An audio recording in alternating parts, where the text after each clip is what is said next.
Hey, it's JC1424 once again with NASCAR Thunder 2004, and in this episode of our 4th season in career mode, we're going to be completing race 33 of 36, which is going to be the Georgia 500 at Atlanta Motor Speedway. In the last episode, we raced at Martinsville, and we finished in 4th place. I think Jeff Gordon won that race.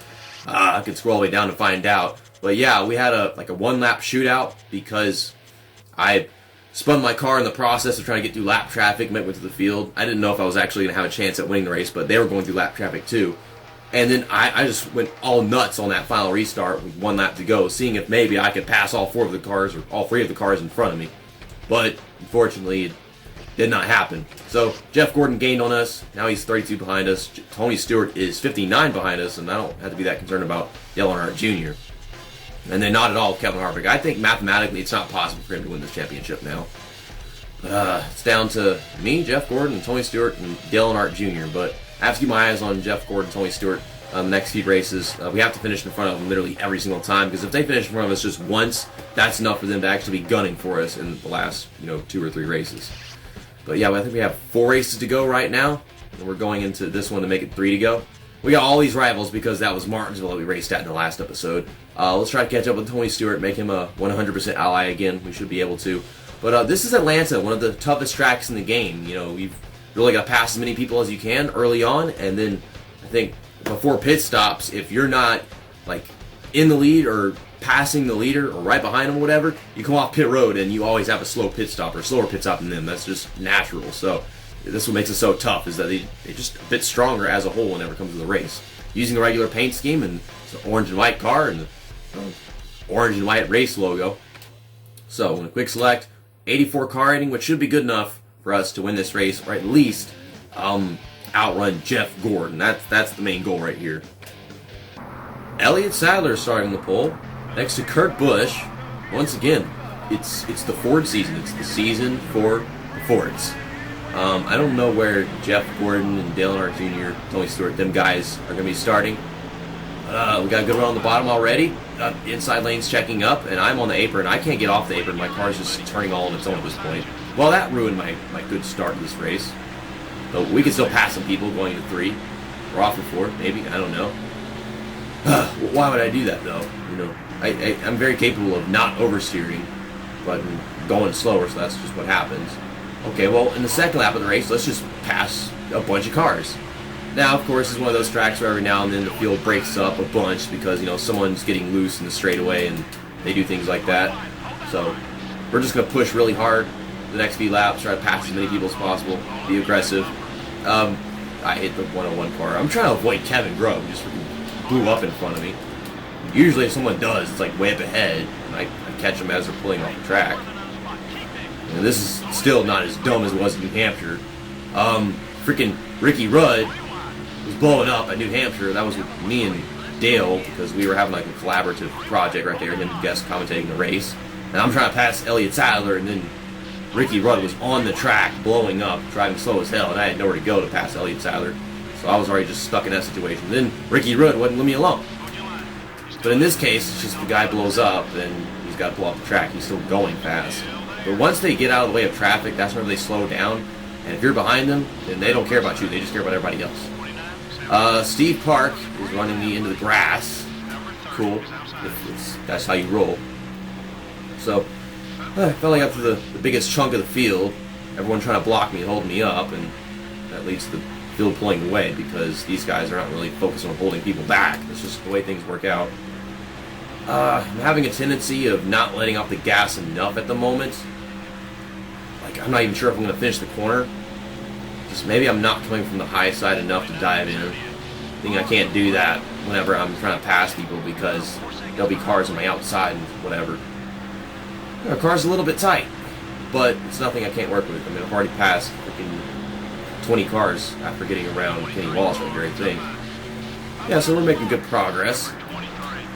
I should be in the top half of the field after 5 laps, though, shouldn't I? And I could have been if I hadn't had such a bad start. Once again, my car's getting tight. Can't pull down the bottom and stop Kenny Wallace from passing us. Well, if you're going to do that, then I guess. Freaking Kenny Wallace. So of all drivers, yeah, sure he would do that. So, I don't know if Elliott Sadler still leading this race, or maybe it went down to Kurt Busch or what.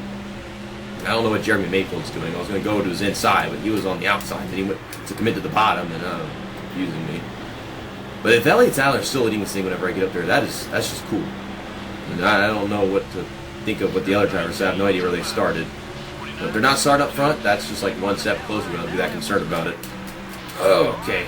Whenever you're going in 3 wide at the bottom, it makes it nearly impossible to not touch somebody, but we got it done. We're running down backstretch. Robbie Gordon is basically Ryan Newman Jr., and that is actually quite true. Robbie Gordon has some serious problems, or he did, and I don't know what the hell happened to Robbie Gordon. I don't know what he does these days. When's the last time Robbie Gordon ran a race? What does he do now? He doesn't work with the media team or anything. Now I'm driving through the grass. Okay, don't hit Ricky Rudd. Can't forget to brake early whenever you're that freaking low going in. Once again, Jay McMurray, he's improved slight a bit since his career started with us. I mean, he's running 12th, being 13th after I pass him, but still, I mean, he's kind of become a top 15 driver. He used to be like a top 25 driver. That was kind of like what he did whenever we started. And the main reason why he's running so much better right now, although he should be running a little bit better if he's getting experience and everything, he's running better right now because so many people have left the field. We got a bunch of fancy drivers and Busch Series drivers, new guys just taking other people's places. That's Jimmy Johnson. Okay, I see Tony Stewart up there. He's ahead of Mike Waltrip and Jeff Burton. And I think I also see Dale Earnhardt Jr. Don't know about Jeff Gordon just yet, but he's got to be in this pack of cars right here. Kurt Busch he's working on it. He's trying to block me. Oh, we're getting tight. But into the top 10 on lap 10. We have pit stops in like 6 laps. I'm going to pit on lap 16 because that's like the halfway point. That's probably the best way about it. Bobby Labonte is letting me go. I mean, I hit him hard at Martinsville. We had a full alliance and then gone just like that because they hit the brakes early and I hit the brakes late, which is not a good combination. That actually happened like freaking 4 times or 3 times at Martinsville, didn't it? Gosh, like I hit the bottom of the corner and then I just go up every time. I just go up. Freaking Disney Pixar, up. Did that movie have a game? Might have been like a PlayStation 3 game if it did. Or maybe PlayStation 2 as well. I don't know. I got Wall-E video game for Christmas, I heard. I haven't opened it yet because it's still on its way, but my girlfriend got it for me. Alongside, Over the Hedge on DVD, Ratchet and Clank, the PS4 game based off of the 2016 Ratchet and Clank movie, and then the debut studio album by Red Sun Rising. The first song on the album was in NASCAR Heat 2, so that's like the best way to identify that one for NASCAR fans. There was a song called Push in NASCAR Heat 2. I remember playing that game, and I had already heard the album and listened to them. I was checking them out because I heard the song on the radio.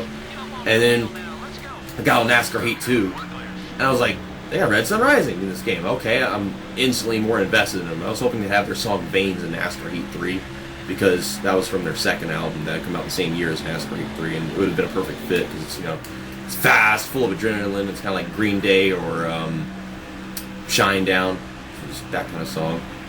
Or Foo Fighters, yeah, that's the best comparison. Red Sun Rising can be a lot like Foo Fighters, Alice in Chains, or Shine Down. Right now they're just kind of like Alice in Chains, Shine Down, Foo Fighters Jr. So we're in the top 5. There's Dale Earnhardt Jr., and I see Jeff Gordon just ahead of him. I should have worked with Tony Stewart, but I know this is a very important race. It's probably not the best time for it. I think Phoenix is next, and we're a lot better at Phoenix than we are Atlanta. The track is just easier on us. It's tighter, so we have a better chance of crashing into people. But I think that'll be a good chance to work with Tony Stewart then, because we're going to have to pass every single driver in the field. Well, I just passed Kurt Busch right there, and I don't recall seeing Elliott Sadler. So is Elliott Sadler still leading this race? Is the car yellow? Is the car yellow? That is the question. To be or not to be, that is the question. M&M's. Whether it's his nobler in the mind or blah blah blah, I don't even know how the rest of the freaking Shakespeare shit goes. If I could pass one more car, that'd be Jeff Gordon, then I could find out if Elliott Sadler is leading this race. That'd be one of the strangest things all season, Elliott Sadler. won this damn thing. Oh, big run. Here we go. Big run. Gosh, tires are gone. I'm taking a pit stop. Nope, not finding out. We're going to take this pit stop right now. We're at halfway point. Okay. Good pit road entry, if I do say so myself. Yeah, we got these guys pitting. There's freaking Jack Spray goo all over the place. And then you get the opportunity to find out because, like, I want to pit in lap 16, stay out longer. We're staying one more lap on very worn tires. That's us losing, like, a whole freaking second and a half because that's how worn the tires get. And I didn't notice until I was almost hitting Jeff Gordon trying to make that pass because we just don't have the same kind of tires anymore. But I just looked at the lap and was like, what lap are we on? Yeah, 16. Our sweet 16, got our fresh tires. We're in 16th place. And of course, it's going to stay 16th place because, you know, we got all these drivers that are, they're basically on the same lap as me. Jerry Nadeau's still a lap down, so a lap ahead, not a lap down. So we pit at the best time because all these guys we pulling off, we get the draft off the slow cars. It's usually what's the best move. And we'll get a little draft off of Jerry Nadeau, and he's still not pulling off. This guy, I mean, he's in such bad equipment, never really runs that well. He's getting better, but I mean, this is not helping his case staying out this freaking long, unless he's planning on leading a lap or something. But these two guys in front of me, I'm pretty sure they hadn't pit either. So we're beating Dale Earnhardt Jr. off pit road. He's probably got like a lap pressure tires. We're good with that. We should beat Jeff Gordon off pit road for sure because he's staying out 2 laps. Otherwise, he would what the hell car? Jeff Gordon, he would already be ahead of me, or he would have beat Dale Earnhardt Jr. off pit road because he was way ahead of Dale Earnhardt Jr. He should be right here somewhere. There's Tony Stewart. I'm trying to pass Ricky Craven. Ricky Craven won't leave me alone. Get out of the way. Oh my gosh. And Dale Earnhardt Jr. is fast, and I'm getting slowed down. But still, I don't know if that was Elliott Sadler in the lead.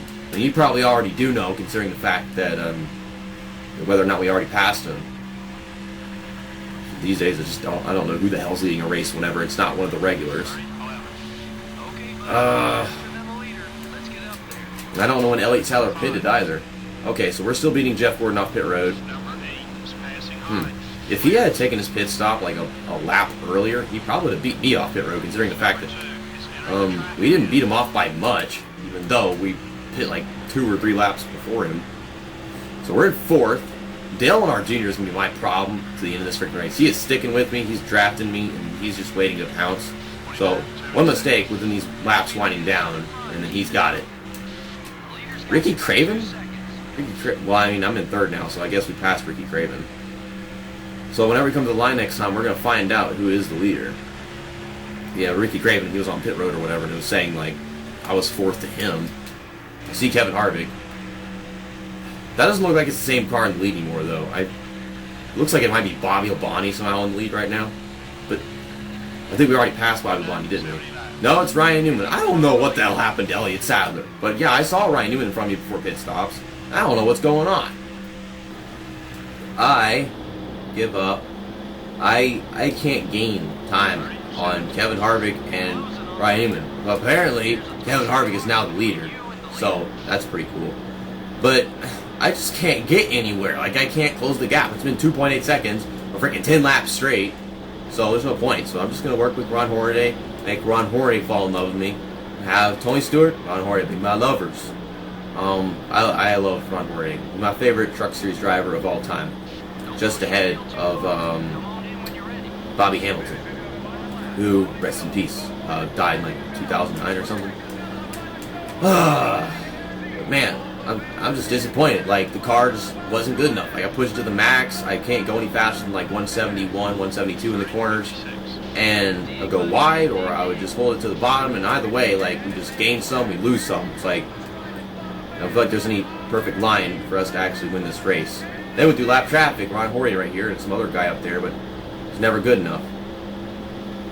Okay, got up to 56 Ally, 3rd place. We finished in front of Jeff Gordon and Tony Stewart and Dale Earnhardt Jr., so good race for us. And with that finish, we get ourselves to a points lead that is even bigger than what we had before Martinsville. 55 points ahead of Jeff Gordon.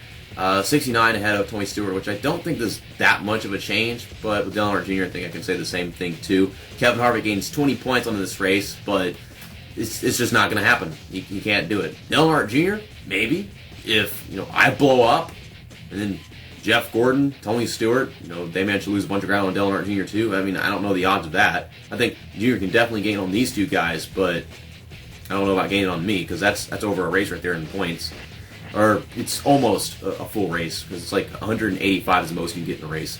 We got rid of some more rivalers because it deteriorates over time. We still got these Randy Norton, Joe Lawton, Tim Wagner, Russell Richardson, all these fancy drivers. That's freaking 4 right there. And then, yeah, that's it. And then we got Tony Stewart and Ron Hornaday. And we got a little bit of that alliance left with Bobby Labonte, even though I crashed into him at Martinsville. But I want to see if I can get this one with Ron Hornaday to 100%. But I would definitely have to lap in order for that to happen, because I'm not going to sit here at the back of the field at the start of the race to share a draft with him. But Tony Stewart, I think we can definitely take care of that at Phoenix. But let's get out of here. See if we got any work to do in the shop. Yeah, we're done with shop editions because the car is good enough. I don't want to do any other work. But we'll go ahead and not repair the chassis I just used, even though it's down to 95 condition. It's still better than my fresh chassis number 8, which makes sense because 12 was made way after 8. So it's on a whole freaking different tier. Same thing with the engine. And for the bodies, yeah, I guess we'll still need a lot more downforce than drafting at Phoenix. Drafting's not really that much of a concern at all. So we got 3 less downforce, so we're definitely going to be using this one. I think whenever I use Quick Select, it used that one though. It goes by condition instead of the actual performance of the equipment. So, I should think about that next time. So now this one is way better than the other one was, because we used this one on accident. I forgot about that. So, this is myself a reminder. We'll go to sponsorship. Got 52 happiness with Hooters, so that should be like 3 races, and we got 3 races to go. It could be like 4 or 5, but I really hope it doesn't go into the next season. I want to start off the next season with a complete different slate. Maybe the 4 car, or the 21 car, the payday thing, one of the Busch Series cars, or something. Just something we haven't driven yet. It might put us with a fancy driver, though, or a fantasy paint scheme. Okay, well, thanks for watching this episode of the NASCAR Thunder 2004 Career Mode. 3 races to go, and then we'll be taking a very long break from this career mode until we go back into it for a 5th season with 100% length races. It's going to be amazing. I don't even know how the hell I'd record that, because Elgato breaks everything up. But, yeah, Phoenix is next. Check Auto Parts 500, sponsored by, or presented by Havoline. We'll be using the alternate paint scheme, the silver one, which should look really cool at Phoenix. See you next time. That's that, and episode over.